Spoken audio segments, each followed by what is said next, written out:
Ano to? Parang nalalasahan ko may tablay ah. Meron. Wow! Huli! Sabi ko na eh.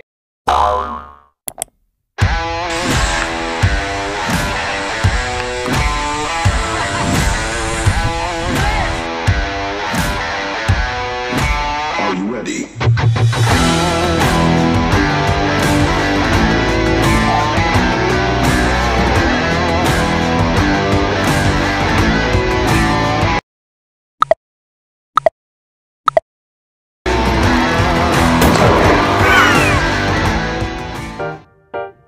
Hello mga katikiman! Kamusta po lahat dyan? At andito nga po tayo, na-invite po tayo sa talagang baby pa, which is ang ice cream parlor na sumisikat ngayon dahil Magic Scoops ang pangalan. May magic kaya?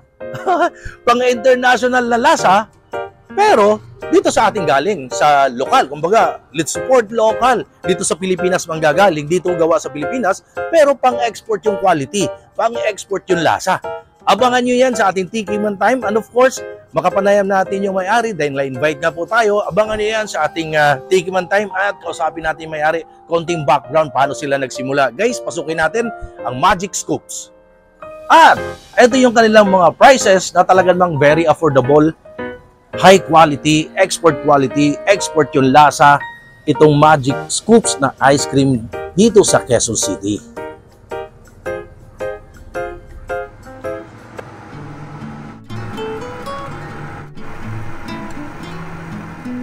Yun, no? Finally guys, andito na tayo sa loob ng Magic Scoops Ice Cream Parlor. Talaga naman pinag-uusapan ngayon sa Quezon City, although bago pa lang sila sa industriya ng ice cream, pero balita ko, nagmaritis sa akin, ang sarap to ng ice cream nila, pang export quality. At ngayon guys, kasama na po natin ang CEO, Chairman, may-ari ng Magic Scoops dito sa Quezon City, ang talaga sumisikat ngayon na ice cream. At balita ko, may nagmaritis sa akin, pang international lang lasa, pang international lang datingan, pero locally made. Kausapin natin yung may-ari. Hi sir, good morning. Hello, salamat sa pagdalaw. Anong pangalan niyo sir? Ang pangalan ko ay Gerald Grana. I am the owner of Magic Scoops. Wow, parang the owner of Magic Scoops. I heard you're not into food business before. You are a... I'm a former journalist and marketing professional. Kita niyo naman. Journalist, marketing professional. Pero dahil sa pandemya, lahat magagawa. So, konting background ng Magic Scoops. Paano nag-start? Paano nag-come up? So, Magic Scoops nag-start noong 2020, middle ng pandemic. Yun na nga. So, lahat ng pandemic kasi, natutong magluto, natutong mag-business, natutong mag-vlog. Ang daming vlogger lumabas nung panahon ng pandemya. So, tuloy ang kwento, sir. Ayun. So, sa bahay, mag-isa lang ako. Daming ingredients na baka masayang. So, isip ko na mag-experiment at gumawa ng ice cream. Yeah. Doon nag-start yun. So, from there, paano nyo na-ibenta? Pandemic yun. Paano ang pagbentahan nun? So, nung una, ayun, pinatikim ko sa misis ko, sa family, tapos nagustuhan nila. So, yun yung unang test ko. Tapos, yun, pinamigay sa mga kapitbahay, ganyan. Ayun, ganyan talaga di ba? Sa una talaga, ano talaga yan parang palabas talaga yan. Patikim sa pamilya, sa misis, tapos sa mga neighborhood. Ganun talaga yan. Ganun talaga pag na-business. And then? Ayun, sinubukan ko ng ibenta siya sa Facebook Marketplace. Doon? Ayun. So, ano yan, 2020 hanggang mga 2021. Tapos, nung 2021, in-apply ko siya sa Food Panda. Tapos natanggap naman siya. So, this is your first physical store? Yes. Ano bang location nito para lang ng tagapanood natin? Magic Scoops is located at number 54, Matimtiman Street, Teachers Village, Diliman, Quezon City.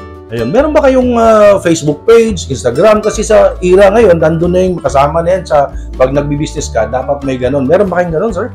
Meron official social media pages kami sa Facebook, Instagram, Twitter, tsaka TikTok. Ayun.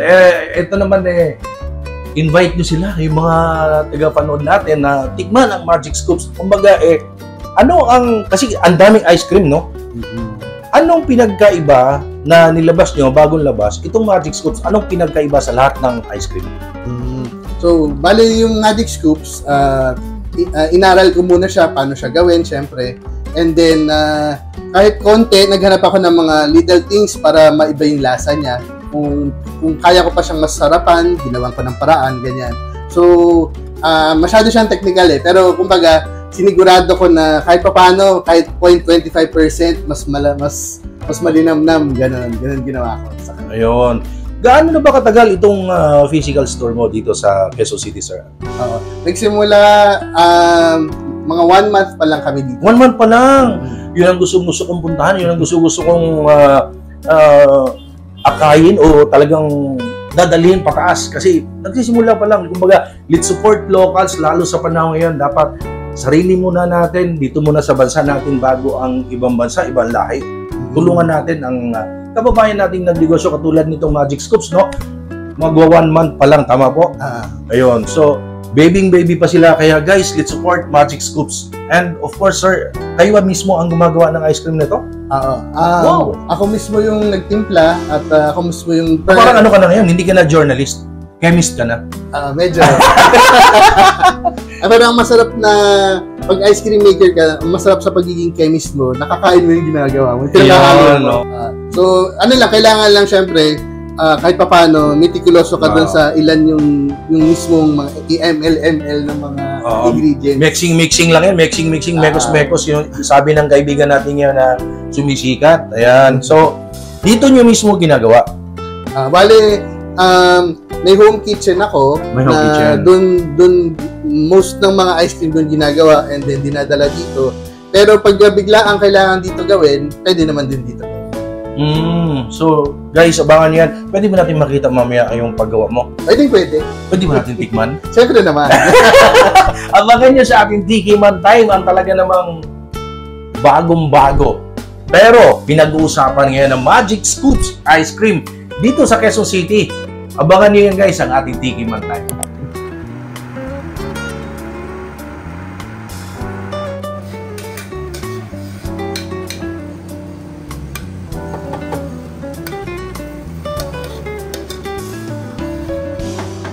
Ano to? Parang nalalasahan ko may tablay Meron. Wow! Huli!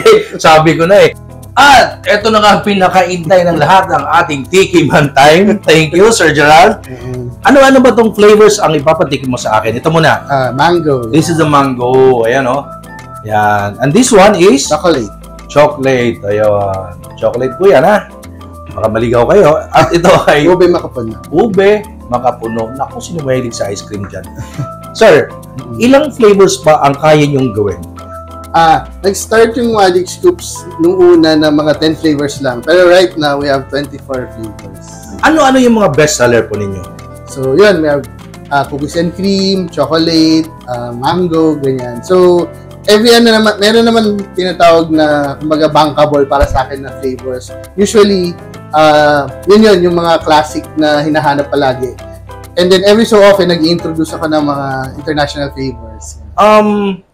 Para sa naman ng nanonood sa atin, ano ang pinaka-cheapest price po ninyo dito sa inyong Magic Scoops? Ito ba? Ito size? How much is this? Ang single serve natin sa open cup is 90 pesos. 90 pesos?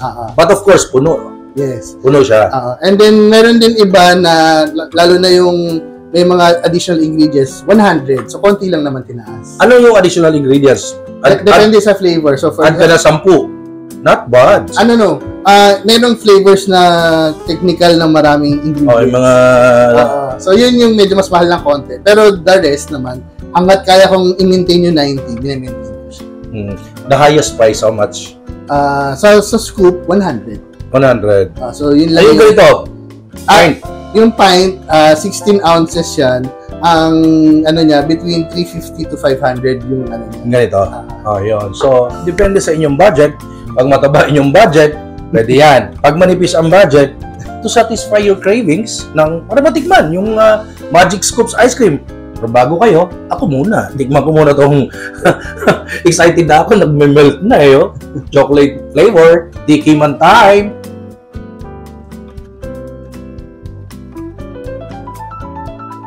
Wow! Purong-puro yung, yung chocolate. Ano to? Parang nalalasahan ko may tableya. Meron. Wow! Huli! Sabi ko na eh. Kasi, pure na pure yung chocolate niya. Parang anong dun nga yung kapit na kapit yung lasa nung tableya, which is yung pure cacao, pure chocolate. Nandun siya eh. Galing ha? Tsaka 35% less sugar siya. Wow! Bagay na bagay sa mga diabetic, tulad ng mga tito, mga tita. Or nagbabawas lang ng sugar levels. Ang sarap ng chocolate. Ito, isa sa mga recommend ko dito. This time, tikman natin. Mango. Mango flavor nila. Wow. Mango. Mangga. Hinog ka na ba? Tikman natin.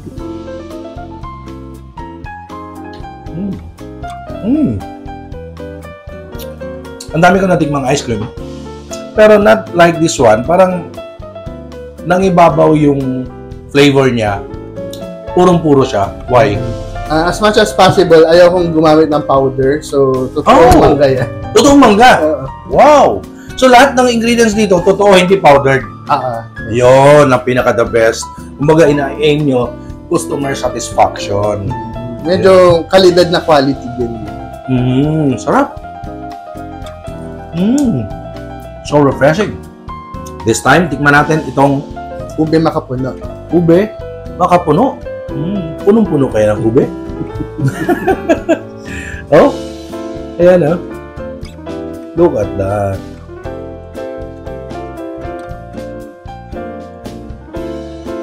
Wow.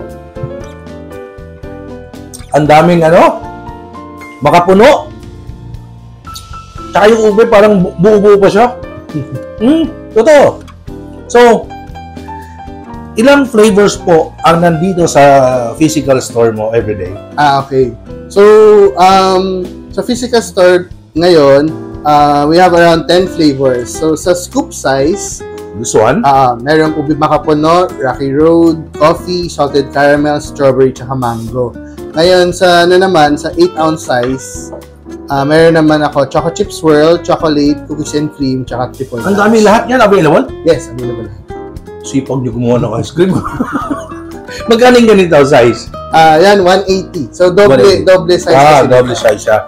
Ang sarap. Grabe, ayaw kong tigilan. And soon, magkakaroon ako ng Japanese and Korean inspired flavors. Mga matcha, red bean. Talaga? Pinapalipas ko lang itong Christmas season kasi syempre gusto ko rin magkaroon ng Christmas inspired. Handa ka na ba? Kasi I'm sure pag napanood din na to, susugurin yan ng mga ka-breaks natin, mga katropa dyan natin na mahilig mag-tiki man tayo. Kasi ang tao ganun ngayon eh. One ride lang, motor lang, pag nag-food trip yan, may bagong ice cream doon, yung Magic Scoops. Handa ka na ba dyan? Marami ba yan? Ready naman. Ayun, ang importante doon. So, sir, again, invite niyo po sila na talagang tikman ang inyong pinagmamalaking. Kasi, guys, siya yung owner, siya gumagawa, siya lahat. Mag-isa lang siya dito. So, please do support Magic Scoops Ice Cream here lang sa Teachers Village sa Quezon City. Sir, any message pa? Last message? Yun. So, if you're looking for a good alternative sa ice cream, kung medyo nag-asawa na kayo sa current flavors na nakikita nyo sa market, I invite you to try Magic Scoops. So, we're located at number 54, Matingkiman Street, Teachers Village, Diliman, Quezon City. Hope to see you here. Ayun. So, ako, nananawagan, please, utang na loob, pasyal kayo dito sa Magic Scoops. Kasi ako, natikman ko na, ang sarap talaga ng ice cream nila. Ito, isa sa may recommend ko sa inyo itong chocolate nila. Ang sarap, lasang-lasa ko may tableya, pure tableya, or pure chocolate, or pure cocoa, ng kanilang ginagamit dito. So, guys, mula dito sa Magic Scoops, maraming salamat sa panonood sa aking mga videos. And of course, supportahan natin Sir Gerald, Magic Scoops. Thank you so much and eat well, everyone.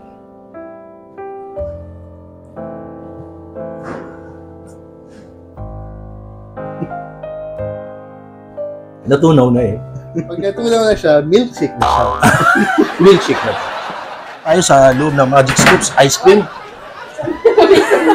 Gerald, thank you Thank you for having me here. And God bless, good luck sa business mo, and I hope sana maging maraming ice cream parlor ang Magic Scoops. Thank you, thank you. Thank you. Balik ka. Sure. Hi sa lahat ng ating viewers. Please subscribe kay Noel Vlogs. And please click the notification button para ma-notify kayo pag may mga bago siyang video tungkol sa chicha. Ingat!